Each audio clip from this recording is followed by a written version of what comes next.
tomorrow. Seems to me, girl, you know I've done all I can. You see, I beg, stole, and I borrowed. Yeah. Ooh, that's why I'm easy. I'm easy like Sunday morning.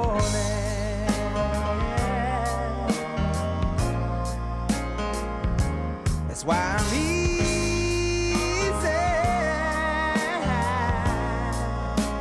I'm easy like Sunday morning.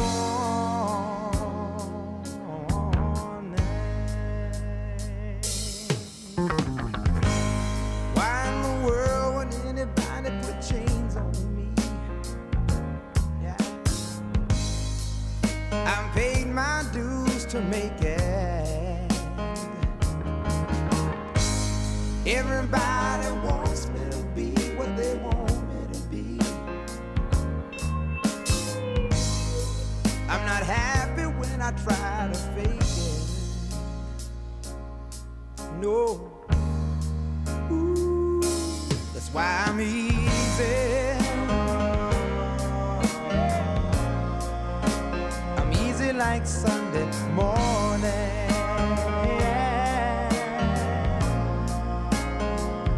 That's why I'm easy. I'm easy like Sunday morning.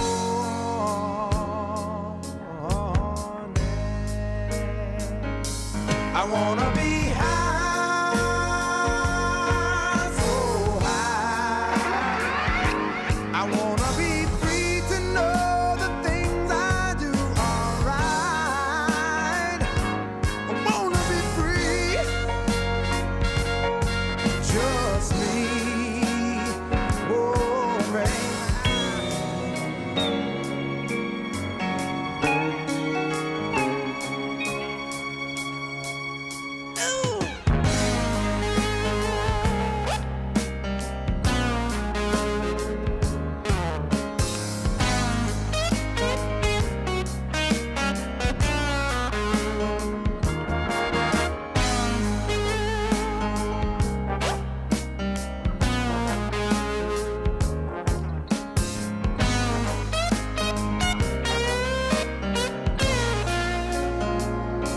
That's why I'm easy. I'm easy like Sunday morning. Yeah. That's why I'm easy.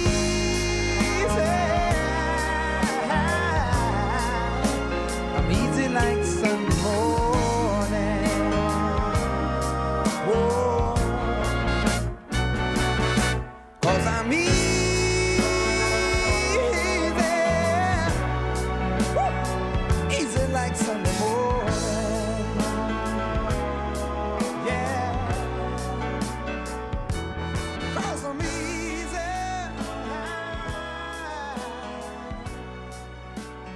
Easy like Sunday morning.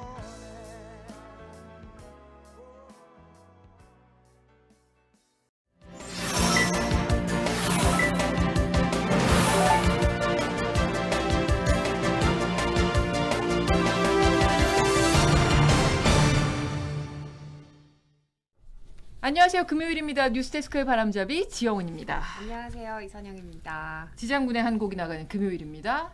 이번 주는 코모도스의 Easy라는 노래. 왜 이 곡인가 저는 한참 생각했는데 네, 그래도 이유를 못 찾았어요. 못 찾죠? 네. 굉장히 이거는 저만의 이유이기 때문에 어머 이렇게 Easy. 오늘 이 아이를 딱 연상시키는 곡들도 사실 좀 몇 개 많죠, 있었어요. 많죠. 많았어요. 뭐 이별 택시, 네. 아니면 뭐 미스터 택시도 있고, 네. 뭐 여러 가지가 있었는데 너무 노골적이잖아요. 그러면 네, 그럼 재미가 없죠. 없죠. 그러면 오늘의 이 아이 하면 그 다음에는 운전하시는 분이 생각나죠. 그럼 드라이버가 생각나요. 네. 제가 가장 좋아하는 영화 중에 한 편, 빅5 정도, 톱5 정도 를 꼼당 거기 들어갈 것 같은 영화가 베이비 드라이버라는 영화예요. 아, 베이비 드라이버 그 OST 저 네, 너무 좋아해요. 베이비 드라이버의 OST가 정말 좋은데 네. 거기에 유일하게 같은 곡이 두 가지 버전으로 실린 노래가 이 노래입니다. 기억났다. 네. 이거구나. 원곡이 이거고요. 77년에 나온 코모도스의 이지. 네, 여러분이 아시는 그 라이오넬 리치가 코모도스 솔로로 이제 전향하기 전에 코모도스라는 남성 보컬 그룹에 있었거든요. 그렇군요. 이 코모도스의 이지가 원곡이고 거기에 보면 주인공 베이비의 엄마 역으로 이제 스카이 페레이라가 나오는데 스카이 페레이라가 가수 겸 배우거든요. 거기에서 그 엄마가 부른 노래로 이 여성 버전이 또 하나 OST에 실려 있습니다. 그렇군요. 근데 두 곡이 완전히 다른 곡으로 들릴 정도로 편곡이 굉장히 절묘해서 이 노래를 좋아하시는 분이라면 그 OST의 두 곡을 비교해서 들어보시면 집에 좋겠다. 가는 길에 틀어놓고 가야겠다. 네, 그 스카이 페레이라 곡은 굉장히 이렇게 몽환적이고 약간 좀 그렇게 불렀어요. 그래서 굉장히 다릅니다. 근데 자, 이 노래는 Is It Like Sunday Morning 저는 그 가사가 너무 좋아요. Is it like Sunday Morning 하는 게 그거를 제가 이 노래를 옛날에 술 마시고 노래방에서 불렀더니 어떤 선배님이 그 노래는 나 오늘 한가해요 아니냐 이러시더라고요. I'm easy like 아니, Sunday morning. 근데 그런 그랬더니 느낌은 조금 다른데. 좀 다르죠? 네, 그 딱 그 일요일 아침에 나른하고. 네, 나른한 그건데 근데 나 오늘 한가요? 아닌데. 나 오늘 한가해요라고 그러셔서 아니에요라고 제가 해드렸습니다. 감성이 많이 떨어지는 그러니까 선배님이시네요. 많이 떨어지는 분이에요. 에이. 그분이 항상 불렀던 거는 사랑밖에 난 몰라였습니다. 아이 정말 노골적인 사랑 노래만 네. 좋아하시는구나. 그래서 이렇게 은근한 노래를 잘 모으셨던 것 같아요. 네. 자, 그러면 이 아이 누군지 잠시 후에 확인하고 난 뉴스부터 보겠습니다.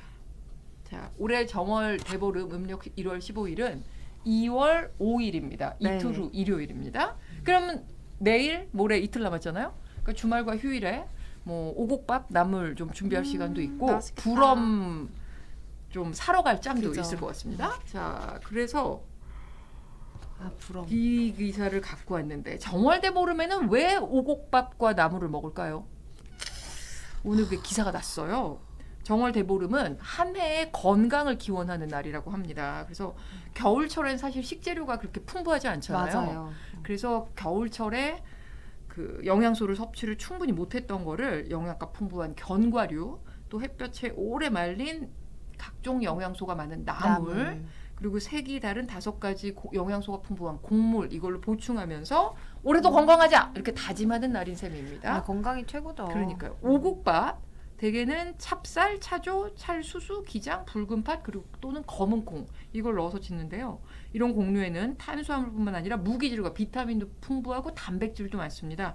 또 나물에는요. 햇빛에 잘 말린 나물에는 식이섬유, 철분, 비타민 이런 것들이 많기 때문에 체력이 떨어지기 쉬운 겨울에 뭐 원기를 북돋아준다고 합니다. 뼈 건강도 지켜주고요. 그렇군요. 그리고 보름날 이른 아침 거의 새벽녘에는 날밤이나 그러니까 생률이라고 하죠. 날밤, 잣, 호두, 땅콩 등을 이렇게 이에서 깨물어 먹는 부럼 깨기 하는 게 전통이잖아요. 이 부럼은 부스럼의 방언인데요. 이 부스럼을 막아주는 영양소가 견과류에 많다고 해요. 그래서 종기를 견과류가 막아준다. 그래서 먹었던 거고 1년 내내 이런 피부병에 걸리지 않기를 기원하고 견과류를 깨물면서 치아 건강도 챙기자 이런 의미를 갖고 있다고 합니다. 그렇군요. 그리고 대보름날에 꼭 해야 되는 게 이게 있어요. 요즘에는 잘 안 하시는 것 같은데 그냥 평소 미워했던 사람한테 내 더위 사가라 하고 그냥 주면 여름에 좀 덜 덥다고 합니다.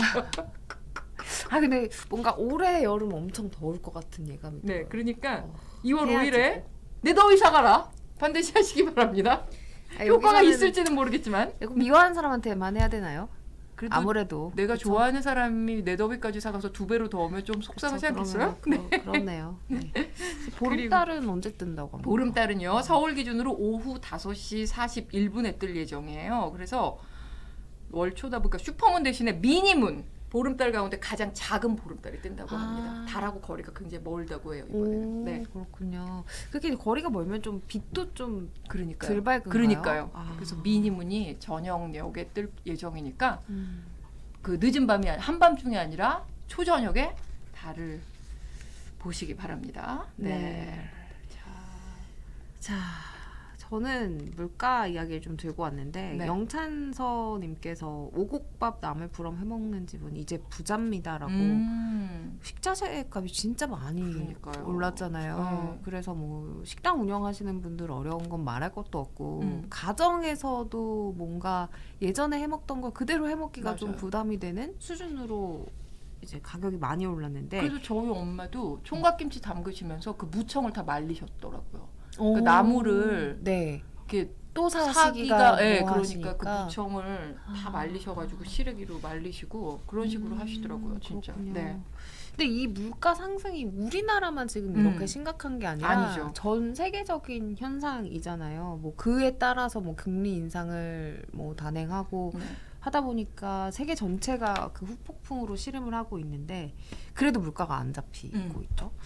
어쨌든 이 생필품, 식음료까지 너무 값이 오른 상황인데 미국에서는 왜 우리가 아메리칸 브렉퍼스트 생각하면 꼭 계란이 있잖아요. 달걀이 있죠. 그렇죠. 네, 그 계란을 뭐 이렇게 스크램블을 해서 음. 먹기도 하고 프라이를 해서 먹기도 하고 굉장히 다양한 계란 요리를 미국인들이 즐긴다고 생각하고 있는데 너무 계란값이 비싸서 닭을 차라리 사는 소비자들이 늘고 있다고 합니다.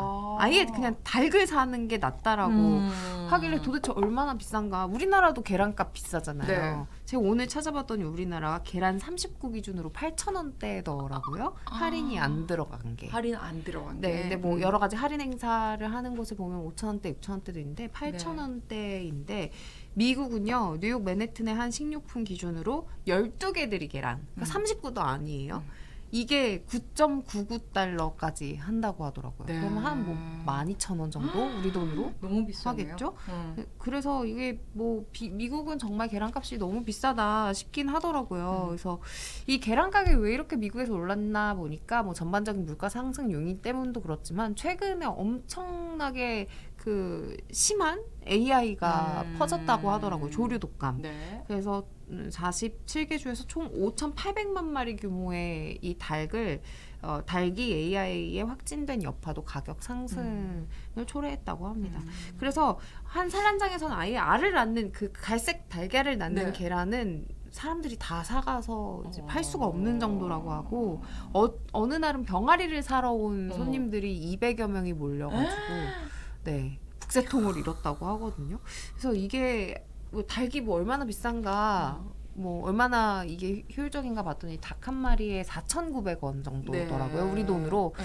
그러니까 그냥 닭을 차라리 키우자 이런 닭을. 생각을 할 수 있겠다는 생각도 들더라고요. 미국은 이제 단독주택에 사는 사람이 많으니까 맞아요. 마당 한 켠에서 닭을 키울 수 있는 거죠. 그러니까요. 그러니까. 아파트 아파트면 문화권인 좀 힘들겠죠. 우리나라에서는 네, 좀 다르죠. 문화가 다르죠. 네. 그래서 이게 우리나라에도 적용이 만약에 되면 이제 그 아파트 단지마다 이렇게 닭장이 산란장 같은 게 이제 생기는 거 아닌가? 너무 간 거 아니에요? 그럴 수도 있겠다. 왜냐면 우리도 달걀값 너무 이제 비싸잖아요. 계란 네. 파동 이게 종종 네, 나오잖아요. 그럴 수 있겠다라는 생각이 들더라고요. 하여튼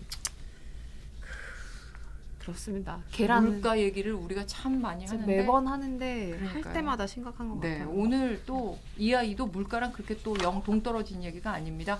8초 후에 이번 주 이 아이와 함께 돌아오겠습니다.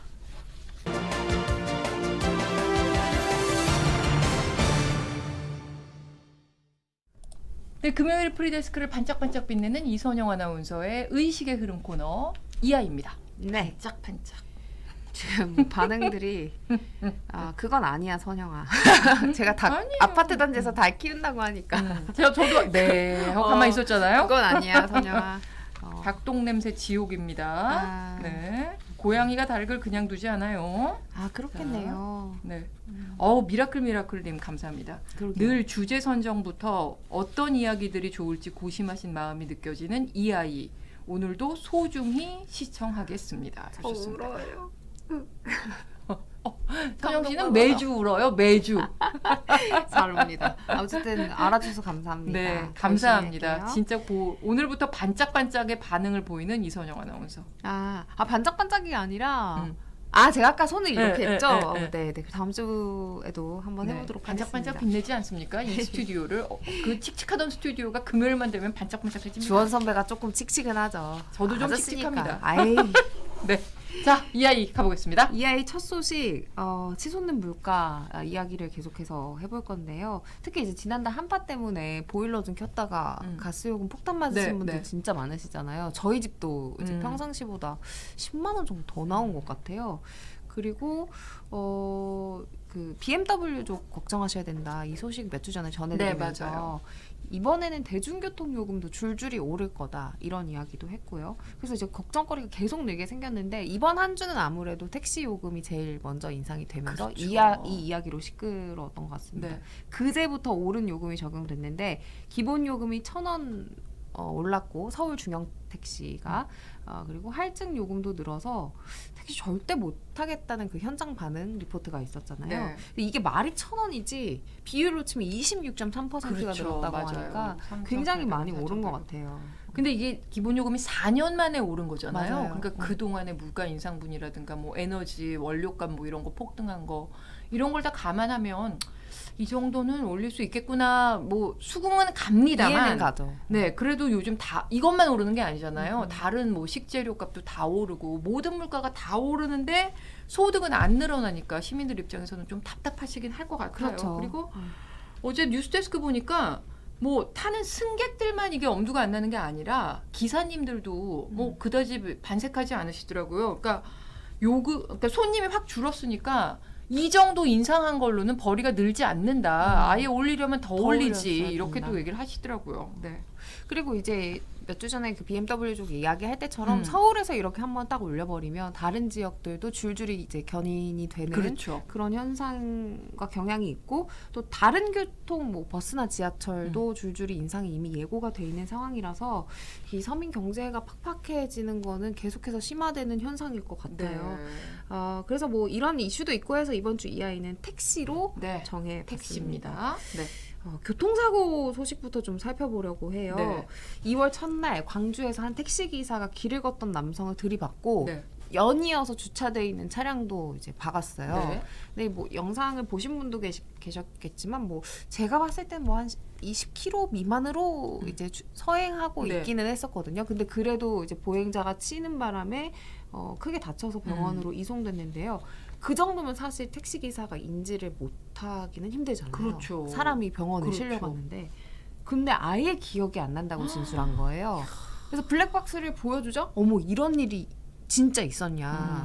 근데 이게 발뺌이 아니더라고요.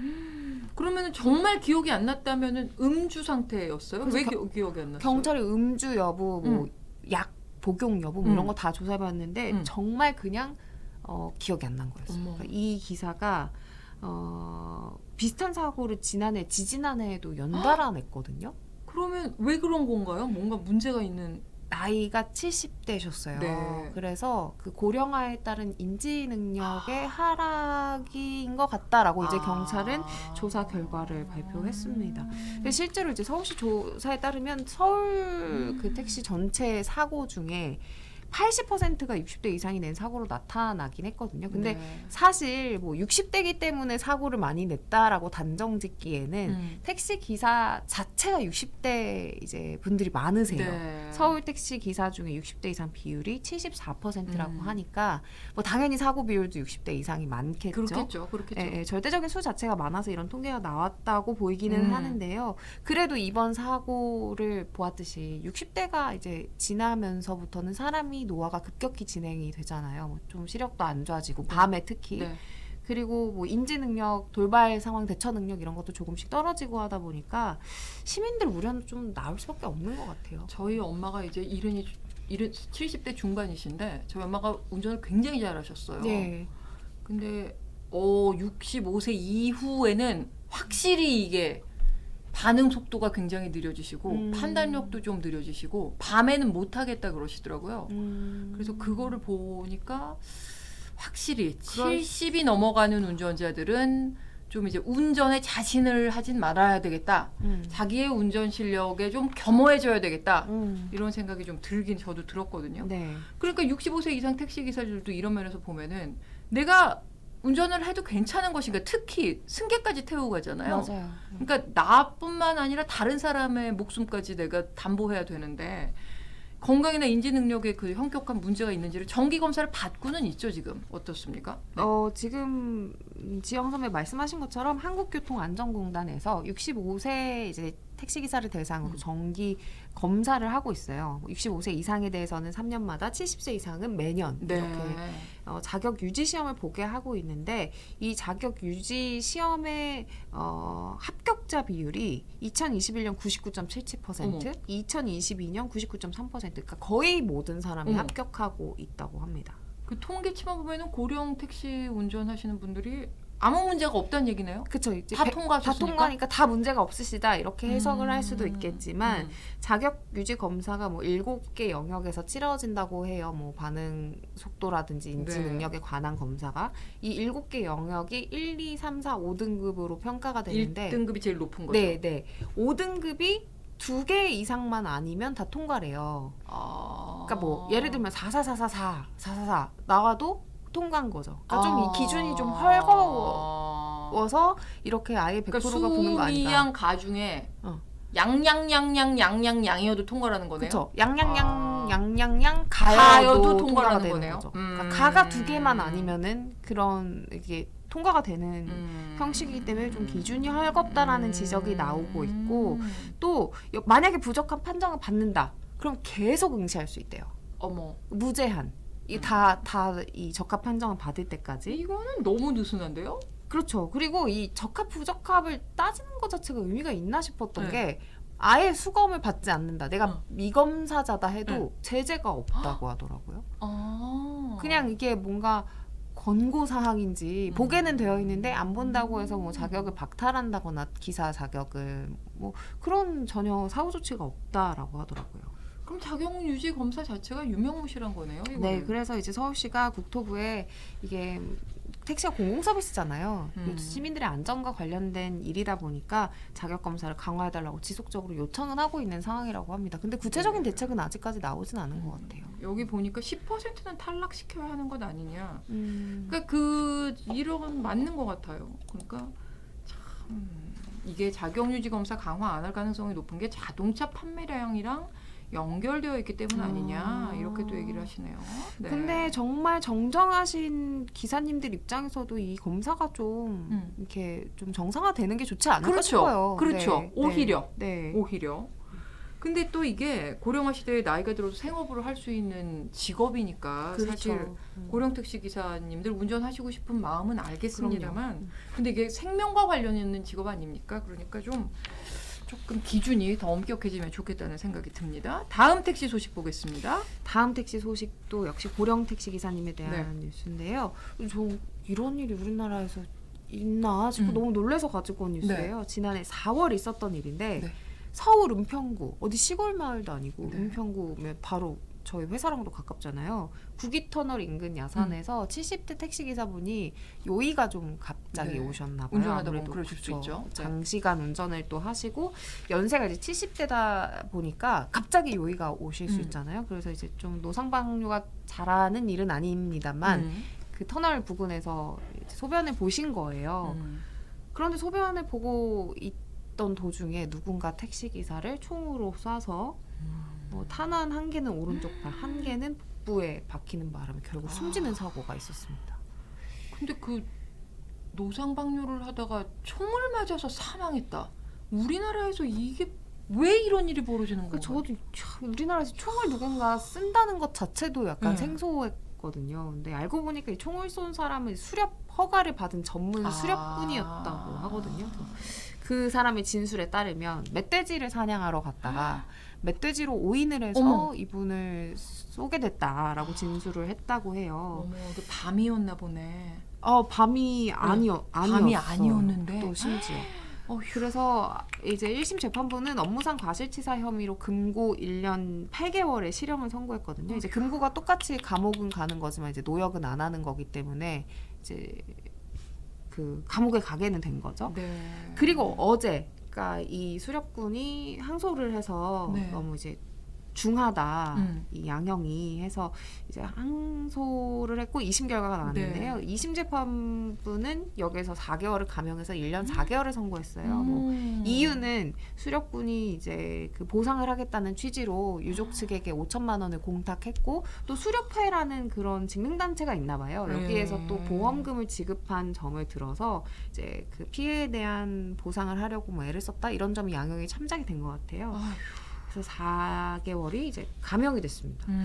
그래서 뭐 이게 유족들 입장에서는 참 이게 정말 마른 하늘의 날벼락이고 억장이 무너질 일이잖아요. 네. 뭐 기사를 보니까 유족들은 처벌을 원했다고 하더라고요. 이게 과실치사라고는 해도 고의가 없었다고 해도 사람이 죽은 일인데 1년 4개월은 조금 제 기준에서는 조금 가볍다는 생각도 좀 들었어요. 양형이 과연 적절한가. 네. 4분 30초 남았는데 마지막 택시도 하나 보겠습니다. 먼저 리포트부터 보고 오겠습니다. 지난해 4월 경기 성남의 한 8차선 도로에 멈춰선 택시 안에서 촬영된 영상입니다. 한 남성이 택시 운전석 쪽으로 다가와 택시기사에게 다짜고짜 폭언과 욕설을 퍼붓습니다. 야! 왜 건드리세요? 운전 똑바로 해, 알았어? 운전 똑바로 하라고. 너 지금 나 미는 거냐? 손 내려! 손 내려! 손 내려! 이 남성은 택시가 자신의 차 앞으로 끼어들었다며 경적을 울리며 따라와 택시를 막아선 뒤 기사에게 달려왔습니다. 당시 택시 뒷좌석에는 7살과 6살 아이 둘과 함께 그 어머니가 타고 있었던 상황. 아이들 보는 앞에서 심한 폭언이 이어지자 어머니는 그만해달라고 부탁했습니다. 애들 있는데 왜 운전하지? 왜 이렇게 빵빵거리고? 똑바로 니가 운전을 했으면 안 빵빵거리지. 그러나 아랑곳하지 않고 욕설을 쏟아내며 위협이 계속됩니다. 운전 똑바로 하라고! 대답을 해! 대답을 해! 운전 똑바로 하라고! 잘못했어 안 했어? 잘못했어 안 했어? 잘못했어. 똑바로 해. 저기 그만하세요.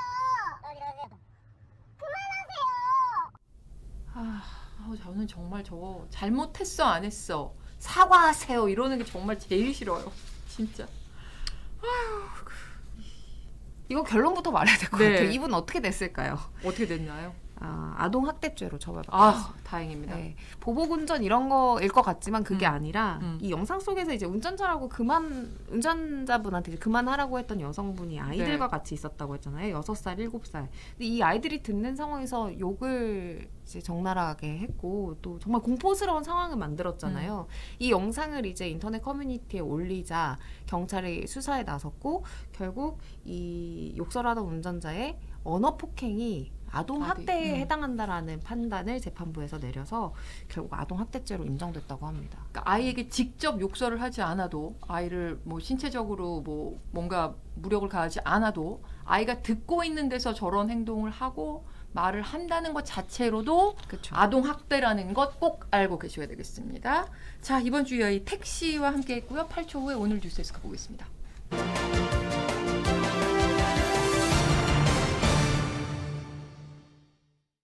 얼마나 1분 50초 남았습니다. 톱은 아직 잊혀져서는 안 되는 12구 참사 소식으로 준비했습니다. 참사가 일어난 지 이제 석 달이 좀 넘었습니다. 석 달이 지난 지금 남아있는 유족들의 삶은 어떨까요? MBC 취재진이 남아있는 유족들을 만나봤습니다.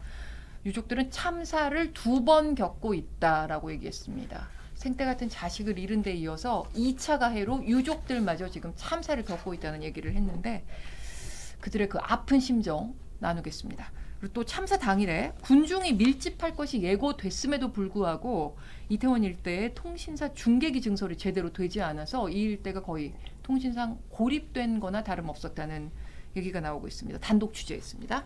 자, 다음입니다. 홍준표 대구시장이 현재 65세부터인 지하철이나 지상철도 등 도시철도를 무료로 이용할 수 있는 연령을 70세로 올리는 걸 검토하고 있다. 이렇게 얘기했죠. 예. 100세 시대에 뭐 걸맞는 새로운 노인 세대 설정 기묘하다 이러면서 대신 버스도 무료로 타게 하겠다 이렇게 했는데 홍 시장이 포문을 열자 오세훈 서울시장도 화답을 했습니다. 모든 가능성을 놓고 검토하고 있다. 그래서 연령 기준이 70세로 늦춰질 가능성이 커지고 있습니다. 그러면 5년 늦춰지면 과연 대중교통 손실이 보전이 될까요? 궁금하네요. 네, 뉴스데스크에서 기자가 출연해서 손익도 따져보겠습니다. 자녀 입시 비리와 감찰 무마 등의 혐의로 재판에 넘겨진 조국 전 법무장관에게 법원이 징역 2년의 실형과 추징금 600만 원을 선고했습니다. 자, 사건이 재판에 넘겨진 지 3년 2개월 만에 1심 선고가 나왔는데요. 조 장관은 증거인멸 및 도주 우려가 없다는 이유로 법정 구속되지는 않았습니다. 하지만 오늘 재판부의 결정에 대해서 여론은 물론이고 정치권 반응도 굉장히 엇갈리고 있습니다. 뉴스데스크에서 종합하겠습니다. 이제 본방 시작할 시간입니다. 이어지는 뉴스데스크 시청해 주시고요. 저는 다음 주 화요일에 저는 금요일에 찾아오겠습니다. 감사합니다. 고맙습니다.